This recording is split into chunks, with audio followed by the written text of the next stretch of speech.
Okay, I don't know if this is working, but we'll try it anyway. Uh, if anyone can chat, can let me know if you're hearing me. That'd be great. But we'll just start, and if it's not working, then we will start over. Okay, that's good. Then maybe it's just some new setting that's been added. Anyway, sorry to everyone that's listening for a show and not this tech talk here. But welcome to Salcedo Paranormal. It is Wednesday, August 10th, 2022. And today we are going to be talking about comic books and the paranormal. As always, you can find all the episodes of the podcast along with links to social media, ways to donate, and ways to contact me at the podcast page, which is salcedoparanormal.podbean.com. That's SALSIDO paranormal.podbean.com. Always happy to hear from you all, whether you have comments or questions or topic suggestions or stories of paranormal experiences, whether they're your own or from others that you trust. Happy to either read those or have you join me on the show to talk about them. And so today we're covering another comic book event. Friday will be more paranormal news, and then of course Sunday will be true paranormal stories from the web. So, as always, when we do these comic book episodes, there is only one person I prefer to have join me so far, anyway, to do these, and that is Derek. Hey, James. Hello. Good to be here. And thank you for dealing with this. For some reason, like I said, my the sound for you and for anyone else, I guess, is not coming through the headset. It's coming through the PC speakers. Oh, geez. So I don't know why that changed, but technology. Oh well. Yeah. No big deal. It sounds good from my end. So hopefully everybody listening sounds good to them. Good. I'm glad, because that freaked me out when we first started. I was not expecting that. It's always an adventure dealing with the tech issues and stuff, but yeah, all good. Yeah. So, all right. So let me see here. Okay, good. Yeah, I'll just check it on one more thing, and I think we're good. So, I think before we start on this event, there's two other events that we've already covered that kind of lead up to this. Yeah. I just thought about this today, and that is Civil War, which we covered, which is the registration, basically, of anyone with powers and or technology, which really set up kind of things like the Initiative, and also I think led to the formation of the Illuminati. Yep. Which we covered. Which really, in a way, is kind of what started this event, the Secret Invasion event, in a way. Pretty much, like I think basically the last panel or the last page of Illuminati was like revealing that Elektra was a Skrull, and pretty much being like, dum dum dum, what happens next? Find out on Secret Invasion, and here we are. And there's a little bit of House of M in here, I think too. I think there's no Charles Xavier at this point in the continuity when they're dealing with like kind of the geniuses and like the elites in the beginning of this event. There's no Charles Xavier, I don't think, because they're still dealing with the lack of mutants and everything. Okay. Pretty sure. Yeah. Yeah, that's interesting. I didn't know. There's so many. That's the thing with these comics. There's so many comics and so many things that can happen in between events that it's hard to keep track of. And I read this event when it came out, which, let me see here. I'm looking again here. Looks like it came out, let me see 2008, I think. 2008. So this was 14 years ago now. Wow. It's crazy. Yeah. I was listening to like a synopsis, like explanation thing from Comics Explained, and he was like, yeah, this is kind of a, like, I figured I'd go through some old Marvel, check out these old Marvel stories, and I was like, old Marvel? Like, I remember this is like, it feels pretty recent to me, you know? And then but 14 years is a while. And they were kind of saying that at this juncture of Marvel comic history, they were like kind of struggling. This is like pre MCU, like the first Iron Man didn't premiere till this year and stuff. So They were trying to do, I guess, like a soft reboot, or kind of like trying to prove that they could, like, from their perspective, make it out of some struggle that they were in. So there was like all hands on deck, bringing out Brian Michael Bendis, bringing out like any writer that has these crazy, earth shattering, massive events come up and like bring them to the table. We're trying everything right now. So this is kind of like, um, they were explaining kind of like a culmination of everything that was kind of happening all of this time in Marvel, and this kind of has its tendrils in like every little mini event all throughout the universe. So it was pretty cool. It was kind of like popped in from one section of the Marvel universe to another. It was all encompassing. Pretty cool.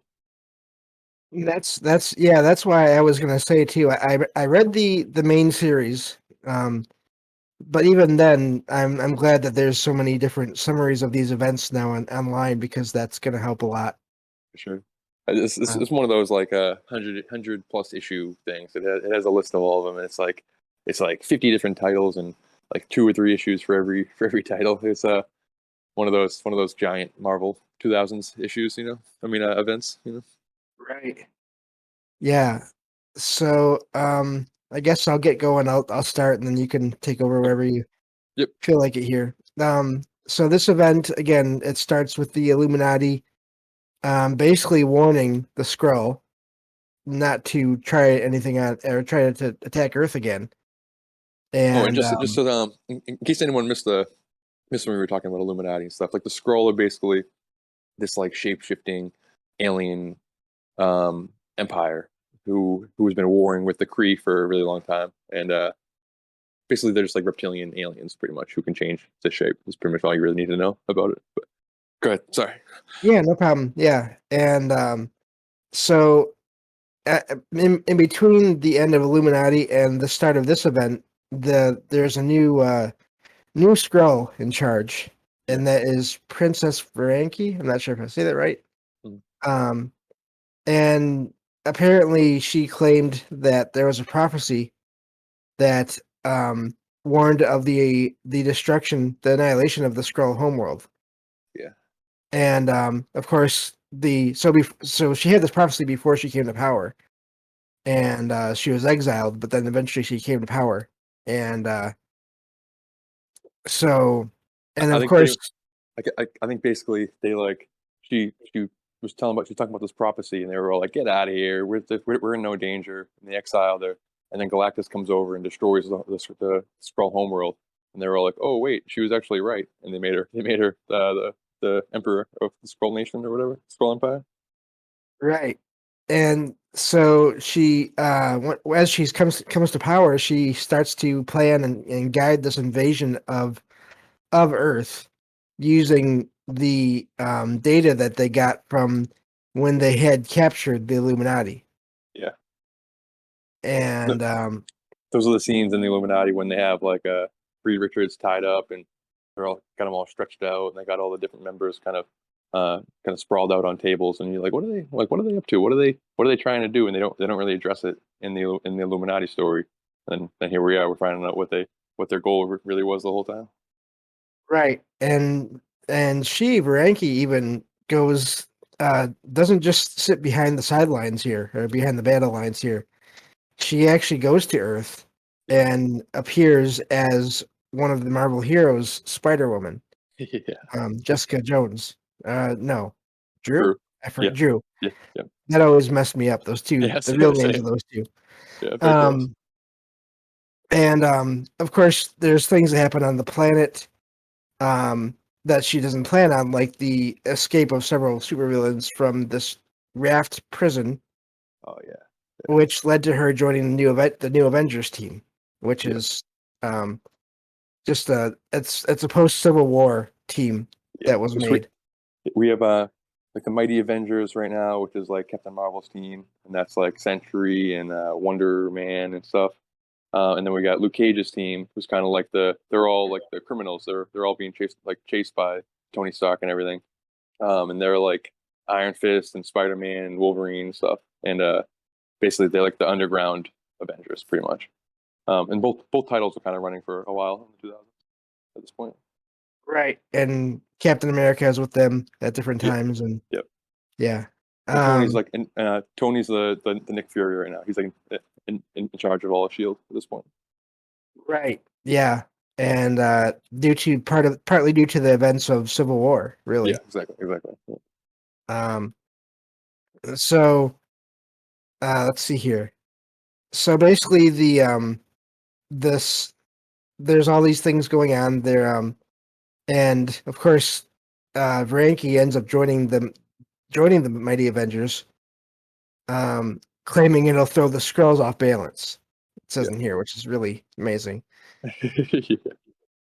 Um, and so the Skrulls, meanwhile, try to they continue on with their plans for the invasion, and part of that is apparently, and I don't remember this part so well, but they try to mine this vibranium, which is a super strong metal, um, I known remember mainly that. Yeah. because of Black Panther.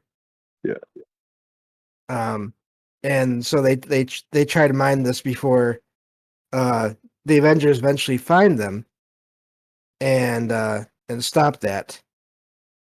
I Um, don't, I don't remember that either. I read the first like 3 issues before I fell asleep earlier today, and I don't remember the vibranium part either. That's interesting. I wonder like they're in the MCU right now. We're about to get this in live action. So all the different kind of MCU versions of these like seeds that were kind of trickling around through Civil War and the comics version are kind of all bubbling up right now too. So I'm curious. Like there was just a trailer that dropped for the new Black Panther movie that comes out pretty soon, and like rumor has it that they're hunting for vibranium in the beginning of that story, and so they do something that kind of like in the ocean that um Atlantis finds out about basically, and it causes this Wakanda versus Atlantis battle pretty much. So I'm wondering like how they're gonna immediately after do the same thing with it. I don't know. A lot of vibranium mining going on right now. I don't remember that, but want me to take over the synopsis part for a little bit? yeah, if you want to for a bit, yeah. Are we at the Skrull invasion? I think so, with the little bullet points here and Yeah. the Okay. yeah. So at this point, we're kind of like bopping around to different sections of the Marvel universe, and we're they're kind of starting to unveil all these like side characters or more minor characters.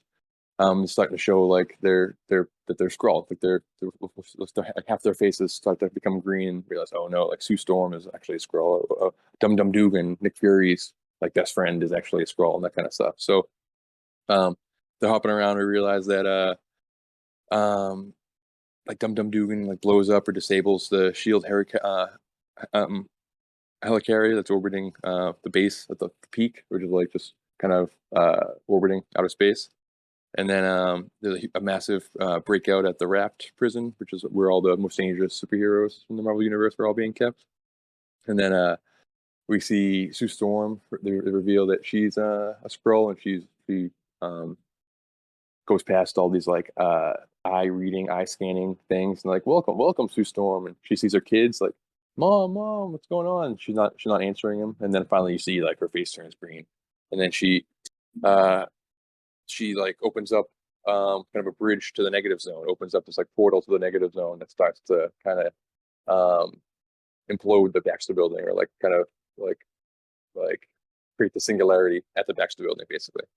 And then Thunderbolt Mountain, which is like the home of this like at this point in the continuity, they're doing like the 50 state initiative thing where every state gets their own team. And the team for Colorado is the Thunderbolts, which is the Norman Osborn led kind of Suicide Squad style villain team, and their headquarters is attacked at this point too. So um, then the Avengers get a call, or like Spider Woman calls Luke Cage and tells him that or Tony tells Spider Woman that a ship just landed, crash landed in the Savage Land. She's like, "Is this it? Is this the moment?" He doesn't respond, and she calls Luke Cage right away. And she's like, it's happening. It's finally happening. I don't really trust Tony right now, so I'm letting you know too at the same time, so you can try to get there first. So both teams, the New Avengers and the Mighty Avengers, both head down to the Savage Land, which is like this like prehistoric kind of land of the lost in the Marvel universe with like Kazar and everything at it. So they both head down there, and then at this point, like kind of there's little battles that are kind of bubbling up throughout the like all across the Marvel universe, like popping up in Manhattan, and then like obviously in the Savage Land. So then at this point, the doors kind of open on the Skrull ship, and then you see like all the classic Avengers. You see Spider-Man, Wolverine, Captain America, Luke Cage, and I have a picture of this in my photos. So I'll post it after I'm done talking. But they're all kind of like uh, the they're like from a simpler age of comics is kind of how it's described in the book. They're from like an earlier time. So Luke Cage is wearing his like metal headband and his like old yellow shirt. Spider-Man has kind of the webs underneath his arms so he can kind of glide. It's like an older era, and so they think that they're saying that they're the real ones, and they're like, who are these Skrulls? Looking at the characters that we know, and then the characters that we know are looking at this new team, being like, how are they?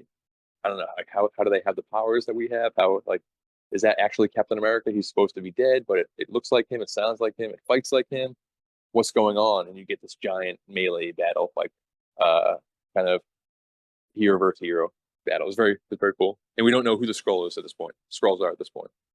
Um uh so I'm kind of all over the place here. So Varenke regroups with her forces in New York City for the final battle against the combined Avengers. So at this point, like they realize that there's Skrulls within both teams. That like this plan has been going on for years and years and years, and which is the reason why they have like these older versions, these older kind of clone ship shifting versions of the heroes, because this plan has been in the works for literally decades and decades. And so amongst both teams, amongst this team that emerged from the ship and amongst the team that came down to the Savage Land, there's Skrulls mixed up between all of them, and there's no technology that can detect them, no magic that can detect them,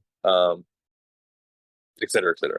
I'm kind of rambling, so do you want to take over Yeah. and save me from it? Yeah, no, and yeah, the really the everything kind of does as usual end up in New York, Yeah, and so let me see here.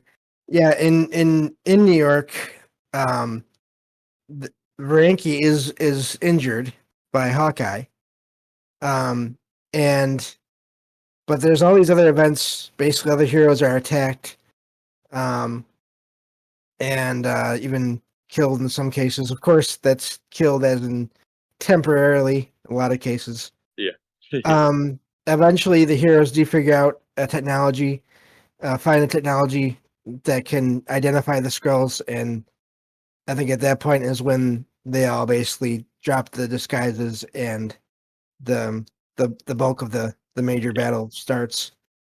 And from this point on, what ends it in the end is actually Norman Osborn yeah, using information that he stole from Deadpool, who's another hero.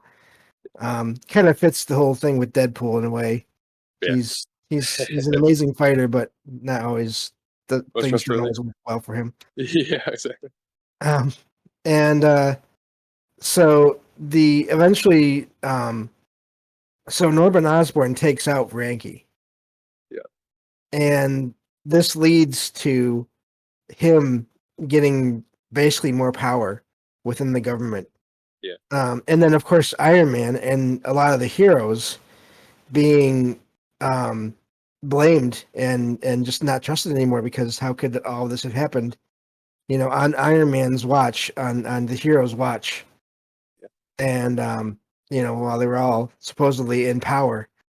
It's very And yeah, it's very kind of conspiratorial. It's very like paranoia driven. It's like you really don't know who to trust. Like your best friend, your closest confidant could be this shape shifting alien that's been in your midst for years and years and years, and you really have no idea. And like the way that they can imitate the powers of these heroes is kind of catching them all for a loop. They don't understand how they're the thing that makes them unique and like kind of gods on Earth is so easily replicated by this alien race, and none of them can detect it. Like Doctor Strange can't figure it out.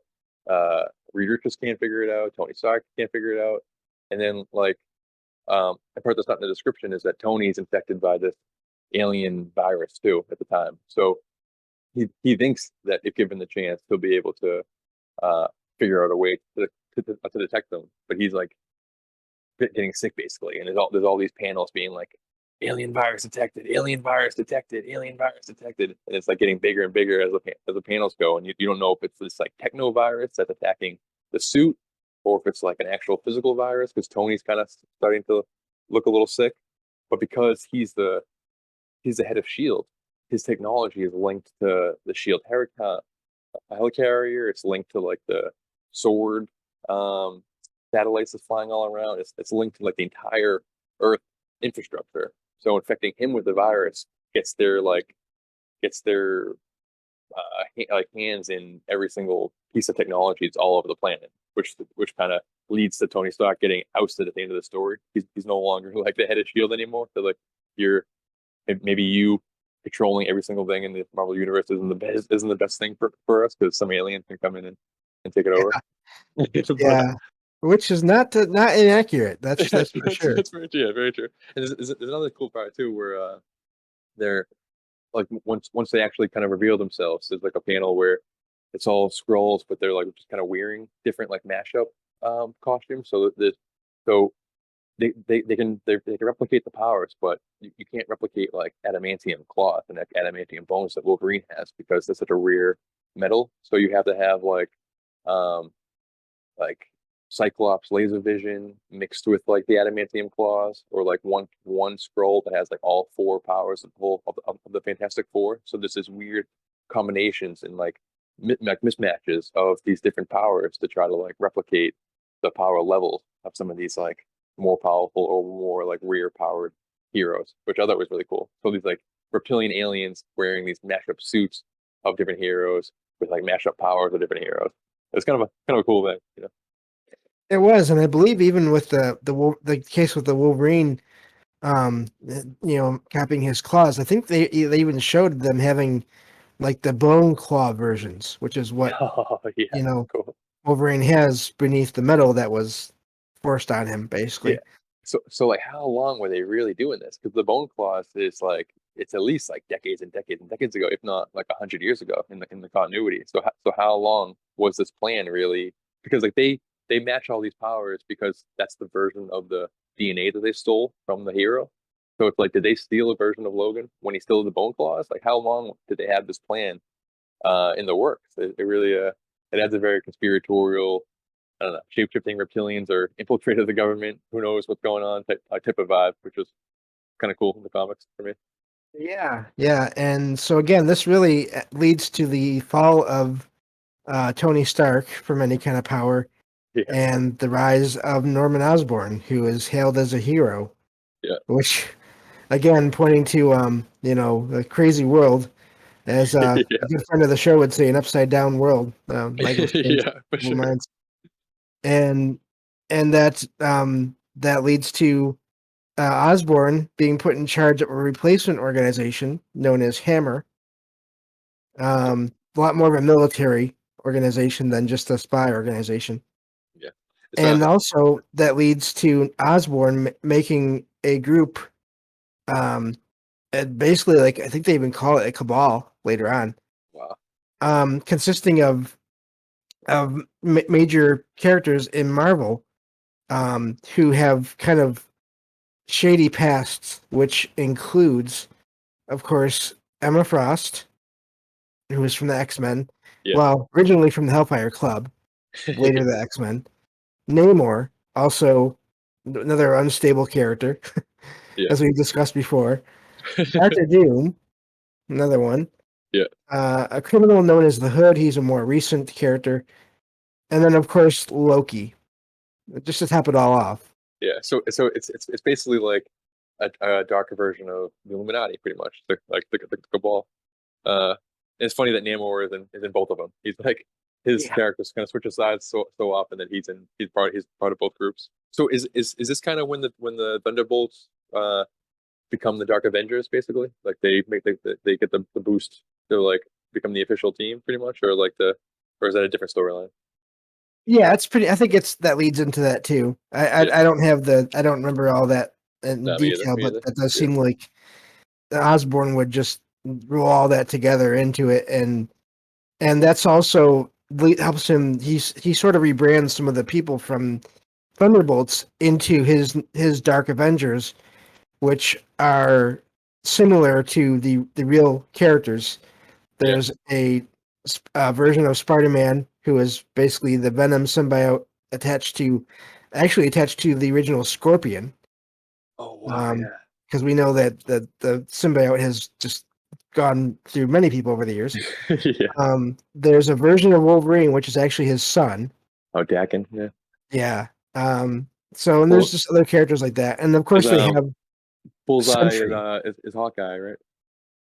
In that Yes, version? Bullseye is Yeah. Hawkeye. Yes, and he is Yeah. not. I remember that part, and I remember years later, or as the time went on, he was not happy with being stuck in that role. He No, no. is He's crazy. He's a really crazy character. Like he's like on not that stable at team. all. Yeah. Yeah.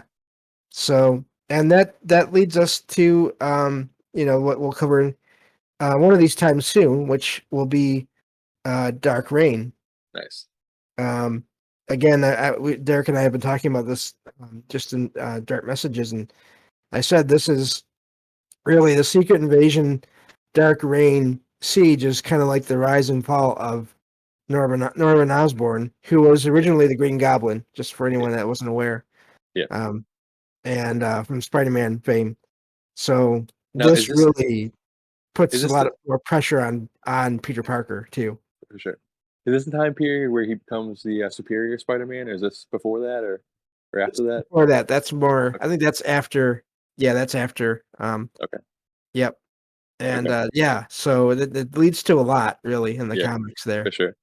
And like these things, like I hate to always compare it to the MCU, but it's such a big thing, and like it's like it's kind of cool to see how they kind of pick different pieces and transform it into their version of it. So like a lot of these seeds are happening, and they just announced a Thunderbolts movie. So we're getting a Secret Invasion show pretty soon. A Thunderbolts, I forget if it's a show or a movie.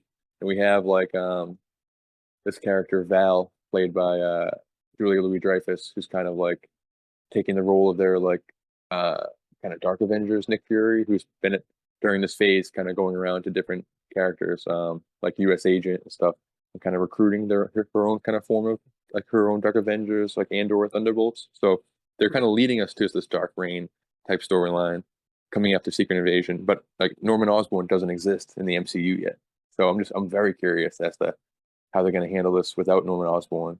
Like if they're going to give another character his role, or are they going to introduce him now and like give him a really huge part going forward, or how they're going to handle these different elements. But I'm excited. Uh, aliens invading the Marvel universe is always fun by me. Yes, you know. Yeah, I mean that's the thing. There's kind of two levels of Marvel if you think about it. There's the fighting crime, like down to earth kind of Yeah, stuff that that happens, and then there's the cosmic. yeah, yeah, And I do include the paranormal, the supernatural in that cosmic because yeah, there's different definitely. realms. Yeah, So yeah, there's always been that kind of push and pull between those two sides, and a lot of events just pick one or the other, but then you have these bigger events that kind of mix it all together. yeah. Those are the best, in my opinion. Like those are the most fun when like the street level heroes, like the defenders level heroes get to have Avengers level threats and that kind of stuff. Like there's the War of the Realms is like one of my favorite events. It's like pretty recent, and that it's like basically the like goblins and every different type of paranormal creature from all across like these different realms in the Marvel universe. All like the barriers between the realms just break and everything all like lets loose, and you see like Daredevil and Luke Cage and Jessica Jones and stuff having to deal with like real crazy, super cosmic level threats. And like one point, Daredevil becomes like he gets this like uh I forget the character's name.